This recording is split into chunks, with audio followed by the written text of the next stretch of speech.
रूस घबराया हुआ है और वजह है भारत। सवाल यह नहीं है कि भारत अमेरिका के करीब क्यों जा रहा है, असली सवाल यह है क्या भारत अब रूस को धीरे धीरे छोड़ रहा है। क्योंकि मॉस्को से जो बयान आया है वो साधारण बयान नहीं है, वो चिंता है, वो डर है और वो संकेत है कि जियो पॉलिटिक्स में बहुत बड़ा शिफ्ट चल रहा है। सोचिए, रूस के डिप्टी विदेश मंत्री सार्वजनिक रूप से कहते हैं हमें उम्मीद है कि भारत अमेरिका डील से दिल्ली मॉस्को रिश्तों को नुकसान नहीं होगा। अब कोई देश उम्मीद तब जताता है जब उसे अंदर से शक हो चुका होता है।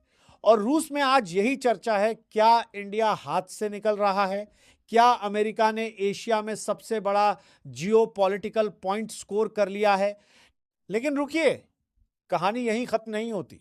अफ्रीका में माली नाम का एक देश, लिथियम का बड़ा प्रोजेक्ट, रूस भारी निवेश करने वाला था, भारत भी पार्टनर था और अचानक भारत बाहर हो गया। Official reason security risk. लेकिन सिक्योरिटी रिस्क क्या था, किससे खतरा था, कोई क्लियर जवाब नहीं। इंटरनेशनल मीडिया की हेडलाइन सीधी थी, India pulls out of Russian backed project. अब आप खुद सोचिए, क्या यह सिर्फ एक प्रोजेक्ट था या एक संकेत। और असली गेम तो तेल पर है, रूसी तेल।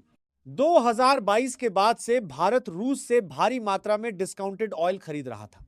रूस की अर्थव्यवस्था के लिए यह लाइफलाइन बन गया। लेकिन अब अमेरिका खुलकर दबाव बना रहा है। लावरोव आरोप लगाते हैं USA is trying to ban India. क्या सच में अमेरिका चाहता है कि भारत सस्ता रूसी तेल ना खरीदे?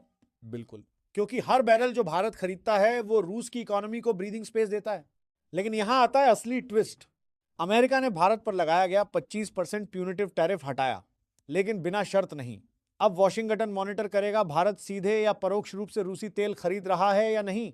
सोचिए, अगर कल न्यूयॉर्क टाइम्स या ब्लूमबर्ग रिपोर्ट छाप दे कि भारत ने रूसी तेल आयात बढ़ा दिया, तो क्या टैरिफ वापस लग सकते हैं? बिल्कुल लग सकते हैं।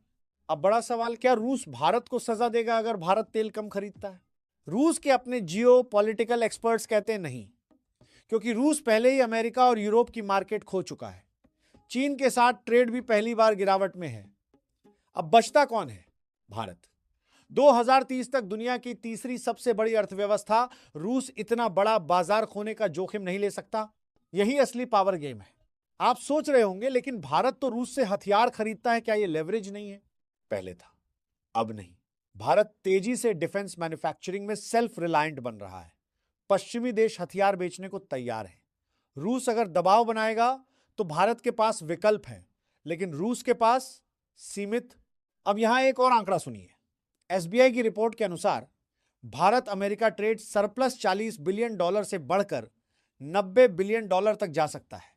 और रूस, वो भारत से सिर्फ $4-5 बिलियन का सामान खरीदता है। तो लेवरेज किसके पास ज्यादा है? रुकिए, यहां राजनीति मत लाइए। ये बीजेपी वर्सेस कांग्रेस नहीं है। फॉरेन पॉलिसी में सिर्फ एक नियम होता है, इंडिया फर्स्ट। और भारत वही कर रहा है।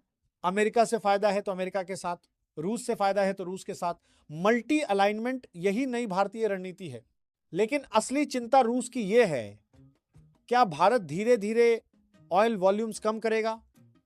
डेटा दिखा रहा है कि थोड़ी गिरावट आ रही है। पूरी तरह बंद मुश्किल, लेकिन कम संभव है। और अगर ऐसा होता है तो मॉस्को को आर्थिक झटका लगेगा। अब आने वाला ब्रिक्स समिट बेहद अहम होगा। क्या पुतिन भारत को लेकर कोई बड़ा अनाउंसमेंट करेंगे? Free trade agreement, Indian products के लिए स्पेशल एक्सेस। अगर रूस ट्रेड इंबैलेंस ठीक नहीं करता तो रिश्तों में ठंडापन आना लगभग तय है। और यहीं पर मैं आपसे पूछता हूं, अगर आप भारत की जगह होते तो क्या करते? सस्ता तेल लेते रहते या अमेरिका के दबाव को प्राथमिकता देते? कमेंट में बताइए, टीम रशिया या टीम यूएस नहीं, टीम इंडिया क्या करे? याद रखिए, जियो पॉलिटिक्स में स्थायी दोस्त नहीं होते, स्थायी हित होते हैं। और आज भारत अपने हित के हिसाब से चल रहा है। रूस चिंतित है, अमेरिका सतर्क है और भारत बैलेंसिंग गेम खेल रहा है।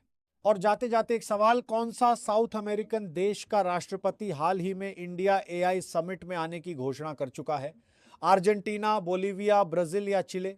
सही जवाब कमेंट में दीजिए। देखता हूं कितने लोग खबर ध्यान से फॉलो कर रहे हैं।